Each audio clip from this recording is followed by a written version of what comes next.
Hey friends, welcome back. This is Ashley with Uncommon Roots Homestead.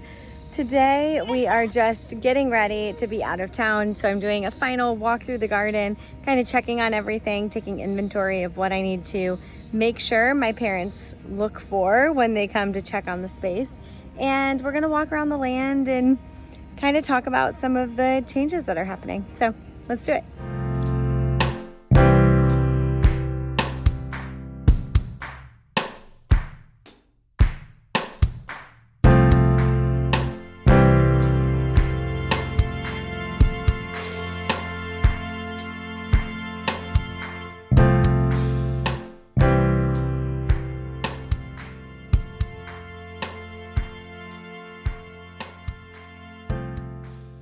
All right, so most notably, look what I just picked.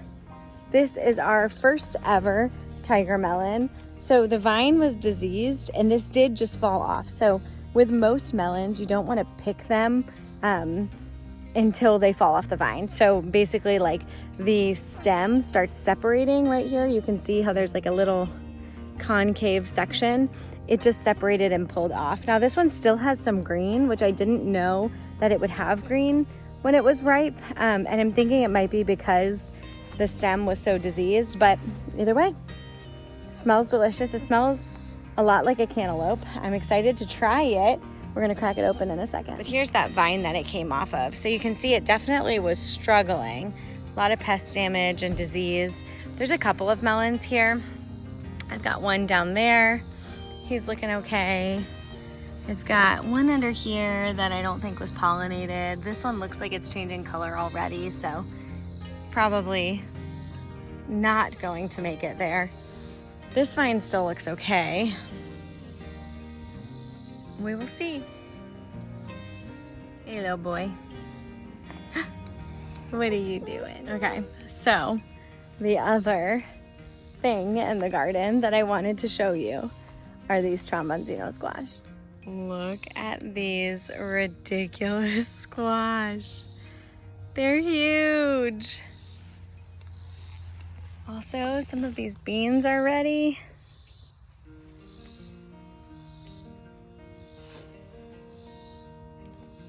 This space is wild. I don't think that there's any like arguing with that this is a pretty wild space.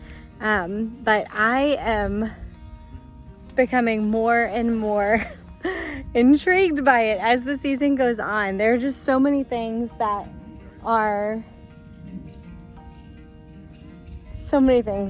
happening, that are changing, and it's pretty darn cool. So one of the things with the Tromboncino squash, I'm letting a few of those go to winter squash. So I'm trying to just let them cure on the vine and see what happens. I've got one down here. So this one has been here for a long time and he is huge. I mean, like that is about, oh, he's got a squash bug on him. You better get out of here.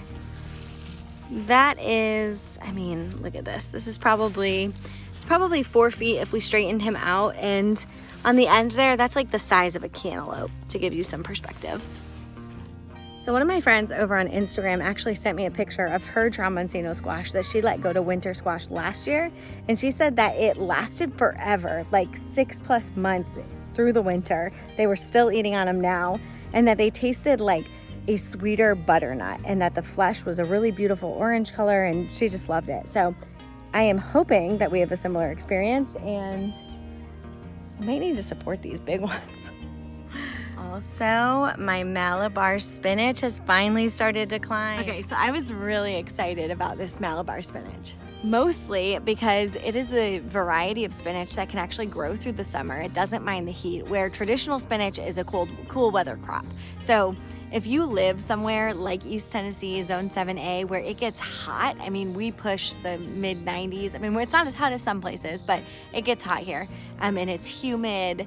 Lots of leafy greens just don't love to grow through the summer here. You can do it, absolutely, but Spinach is hard. It bolts almost instantly for me in the summer. If I'm gonna have spinach in the summer, I have to succession sow month over month. So I was super intrigued by Malabar spinach. And one of my friends over on Instagram again actually sent me some of these seeds. So I planted them this year and they all came up. I actually probably should thin them out. There's like 4 or 5 plants here coming up from the same area. But it looks a lot like spinach, but it climbs, it vines, it's really beautiful.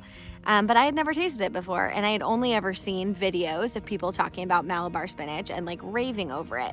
So what's funny is when I was in Arkansas visiting my friend Jill over at Whispering Willow Farm, we went over to see Jess and Maya over at Roots and Refuge. And when we were walking through her garden, I saw that she had Malabar spinach, and I was like, oh, I'm so excited. I'm growing Malabar spinach for the first time this year. And she said, oh, have you ever had it? And I said, no, I've never had it. I've only watched people like you eat it on camera. And she said, you should try it. And so she gave me a leaf, and I tried it. And I wish someone had told me this before I planted it. But it is full of mucilin, which is what is in okra. It's that boogery, slimy texture. That's what this has. Yeah. You can actually like even see it here. I don't know if it'll focus. It's not horrible. But it is not like eating fresh spinach out of your garden. This is not something I would just toss over my eggs because I am a texture person and that texture is not my favorite texture. So I think that what this will be good for, first of all, it's beautiful. It has this beautiful red stem and the leaves are deep and green and it just feels so full of life when it's so hot and things are starting to die back. But I'm gonna try to stir fry some and see if that helps with that kind of like slimy texture. But if you were thinking about growing this and you didn't know that it was gonna be slimy and you are a texture person, then I hope this helps you. Oh. Speaking of the August garden and how beautiful that spinach looks because it climbs and it's so like deep green and it just looks so healthy, that kind of leads me to, well, why does that look so out of place in the August garden? Well, here in East Tennessee, August is when most of our plants, like our early spring plants, really start to struggle. We see cucumbers struggling, we see melons struggling, we see tomatoes struggling. It's really hot here. It's when the pest pressure has started to come in. It's the humidity a lot of the time. So we're dealing with definitely some disease in our tomatoes, and this kind of hit pretty suddenly. Everything looked really good up until recently, and then we've just started to see all of this yellowing. Everything's a little bit thirsty today, but there's just a lot of disease here. So it's usually sometimes towards like the mid-end of August that I'll start pulling out my tomato plants and making room for the fall garden. So as we're starting to talk about the fall garden and what goes into the garden and what we're going to plant and all these other things, it's really important for me to kind of take inventory of which of these plants need to come out sooner rather than later. And my succession tomatoes, they're still looking perfect. Kevin still needs to get out here and trellis them up before they turn into a jungle. But they're looking really healthy. I'm not seeing any of that disease on those. So it's common for this time of year. I could sit here and like go into what each of these diseases are and how you could stop them. But no matter what I've done in the past, if I've pruned heavily, not pruned at all, around this time of year, my tomatoes start getting diseased. It just kind of comes with the territory. So, and honestly, I don't mind. We also are getting to the time where I'm harvesting so many tomatoes and processing almost every night. And so it's not like super sad for us when tomato season comes to a close. And it's exciting because we do have such a long growing season. I have a lot of time to put other seeds into the ground. Speaking of lettuce, this is all lettuce that's bolting, but it's beautiful. So I'm gonna save some seeds. Trying not to show you guys everything because Kevin and Isla are gonna come out and film a garden tour. So I don't want to spoil all of the things that are happening, but I am noticing a ton of eggplant, a ton of stuff that's just ready to be harvested. So I think I'm gonna go grab a basket and harvest some things. Tonight I'm gonna be doing a ton of preserving. I wanna just get a lot of that stuff done before we're out of town. So sounds like a good next step.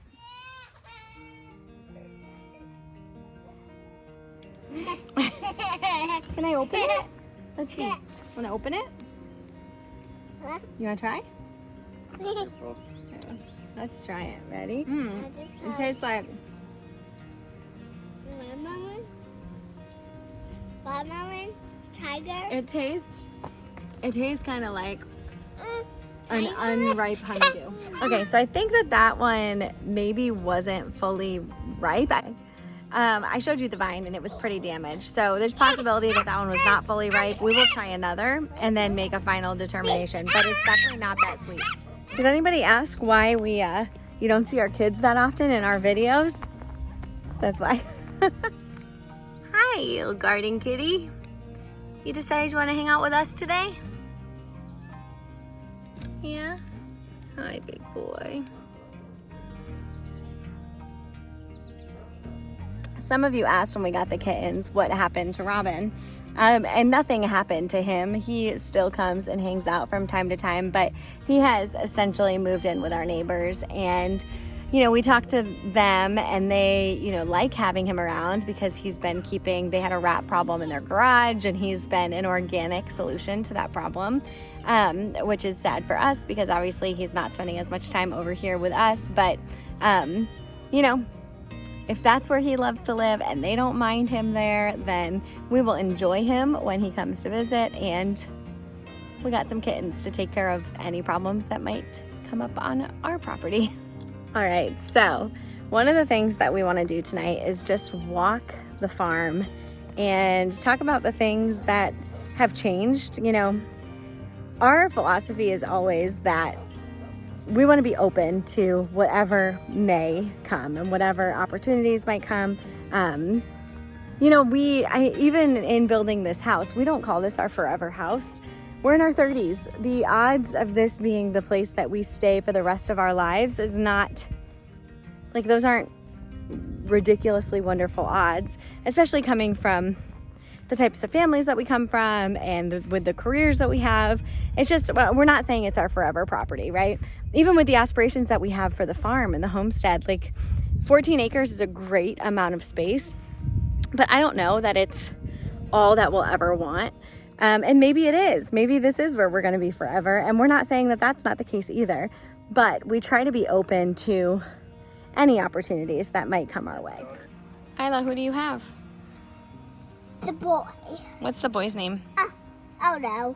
I think she's going by the bug. Yeah.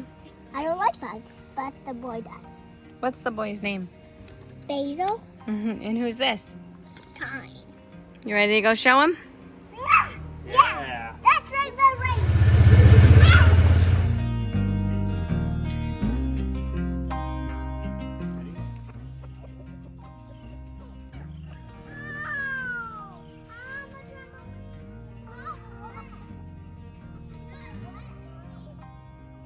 All right, so we are obviously down by the chicken yard.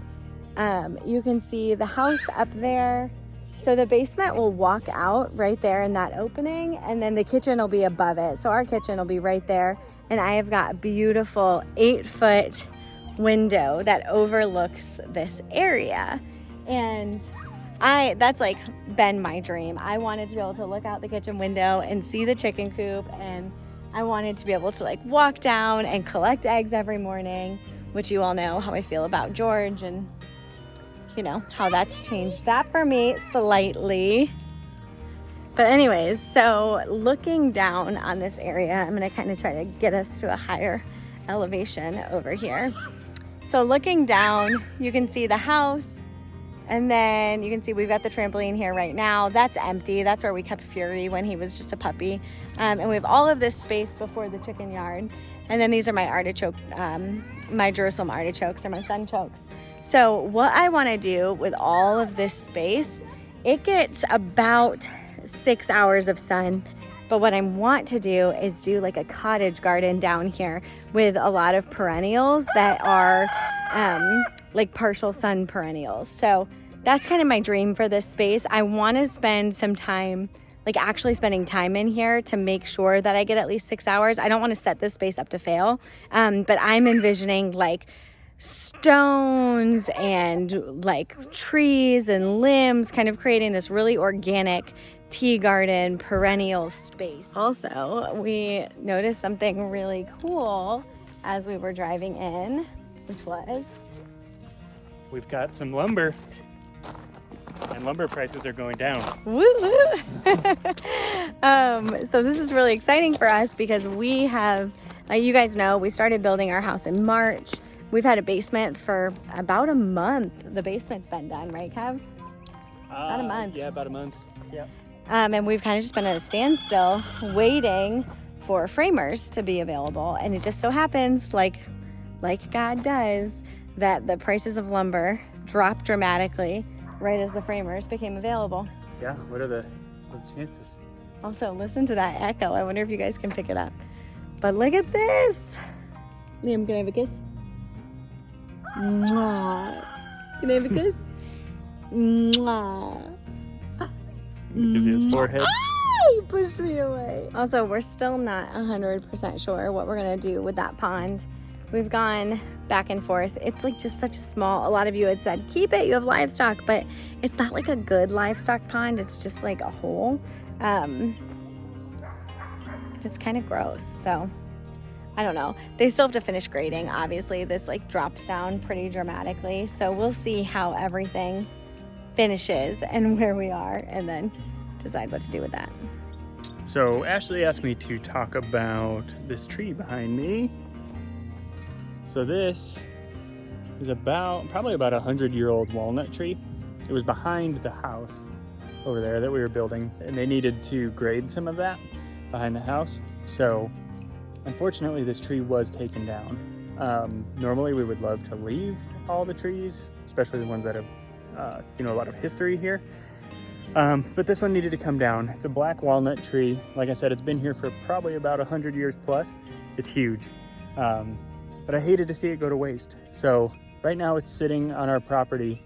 I actually contacted someone locally who can bring a portable mill, and they're gonna mill all this wood for me. I don't have a mill and don't have the means to buy a mill right now, or the time to actually mill the wood. So I am paying someone local guy who has a portable mill. So he'll come out and actually mill all this, and then it needs to cure for about 6 months. And then we have another local woodworking shop that will cut all of the wood that he mills to size so that we have a mantle and shelves. So we're doing, in the kitchen, we're doing all shelves instead of upper cabinets. And they're gonna make all those shelves out of this walnut wood. So pretty cool that like this piece of history on our property gets to be a part of our new home. Like I said, normally we wouldn't want to take it down. We loved the tree, loved that it provided us food. We do have another walnut right there. That's also a black walnut, which was probably about 30 feet away from the other one. So we still have that one, but this one unfortunately needed to come down. But we will get use out of it. There will be things in our own home that will be made out of it, and then they're actually gonna trade us for the shelves and the mantle. They're gonna take the rest of the wood that we don't use, and they'll be able to make other people happy by making awesome, who knows, tables, shelves, mantles, once again, for other people. So pretty cool. So I once again was sad that we had to take it down, but I'm really glad that we'll get use out of it. We'd like to get use out of everything on this property. We don't want to make a habit of just taking stuff down and getting rid of it and creating more trash and waste. So if we can take cool stuff like that and repurpose it for stuff we would actually use, then we're glad to do it. So there it is. It's a walnut tree, black walnut. we may take this one and turn it into a table, maybe like an end table too. Cut off part of it and put a stand on it and make it into a table. We'll see. But that's the plan with that. Ashley wanted me to tell you guys about that. So there it is. There's the old walnut.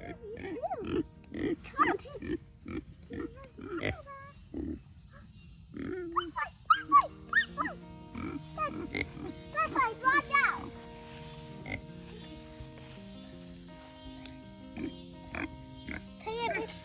The butterflies? Yeah, I saw it. You like it? Come on, get it. So nothing's really changed here with the pigs. Our boar was born this week, so that's really exciting. He won't come here to the farm for a couple more weeks, but the reason we staggered them, so our what will be our sow, our gilt, she was born in January, and so female pigs, they can breed around a year old. Males can actually start breeding around 4 to 5 months.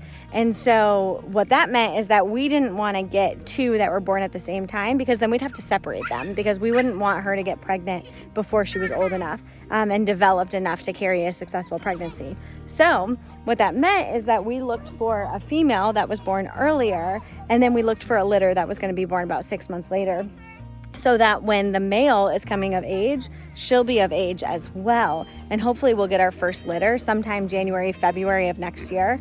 And then pigs are actually pregnant for 12 weeks. So not nearly as long as cows or humans. So that'll be really nice, because we'll hopefully have her pregnant in February and have our first litter in May or June of next year. So that's the plan. That's how we're getting sustainable We'll fork the pork. That's how we're getting sustainable pork here on the farm. So we're very excited about you, Delilah. You have a big job ahead. And a big boy head. Yep, and brother. And it also works out perfectly, because you want to process coonies right around 12 to 16 weeks. And so what we'll do is right around 12 to 16 months, you want to process coonies. So what that means is that right around when Delilah is pregnant and about to give birth, we'll be ready to process brother. And we're going to eat brother when he grows big. Exactly.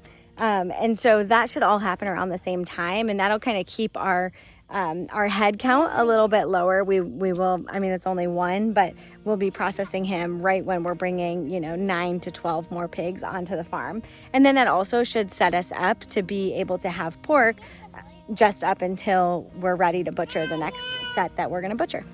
All right, so moving back here to the cows, you can see Ginny and Daisy over there. So as you know, we recently had to reconfigure everything to be able to separate Daisy. Very exciting. We're going to be catching her and separating her tonight. The biggest change in kind of our plan here is, like we said, we need to get Ginny bred back. So we're starting to think about a bull. The other option we have for a pasture is actually back there. So it's not maintained.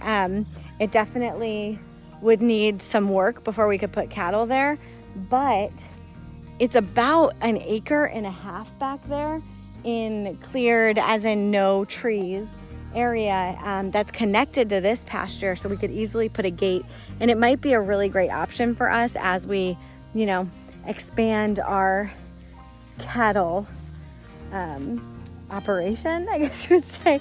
Not really an operation. We don't really intend on ever having more than 2 milk cows at a time. Obviously, if they're in milk, we would also have their calves, so that's 4, and then potentially a bull. So at most, I could see us having on this property would be 5, and never 5 full-grown cows. We would be selling or processing as they, became yearlings. So that's the plan here. I'm gonna see if we can grab Daisy in a little bit, but nothing else too substantial changing here on this section.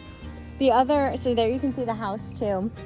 it's neat to kind of see everything start to come together with where the house is going to be, what we're going to be looking out on, kind of starting to envision life here in this space. And obviously we're spending so much time here. We are here every day for multiple hours every day. We have a lot going on here. We have a lot of animals we're taking care of. The garden is huge. But sometimes it's hard to envision what it's going to be like when we actually live in this space and settle into this space. And that's kind of what we're starting to do. And we're starting to dream about, you know, what are we going to do with the 1.5 acres right in front of the house before you get to this pasture? We had talked about doing a market garden up the side. This area gets 12 hours of sunlight, so it's perfect for something like that. We've talked about extending the pigs and giving them more pasture, or extending them into the woods. We still have 8 acres of woods. There's just a lot of opportunity here left on this farm, and we're really excited about that. We're excited to see it all come together, to see our house and our home come together. And even though we're not saying this is our forever house or our forever property, it's our forever right now. And it's a place that we're building that we can enjoy for years to come. And we're trying to make every decision as if this was gonna be our forever. Do you wanna say hi? So thank you, friends. Thank you for joining us today. You always have a place in my garden and here on this farm. Until next time.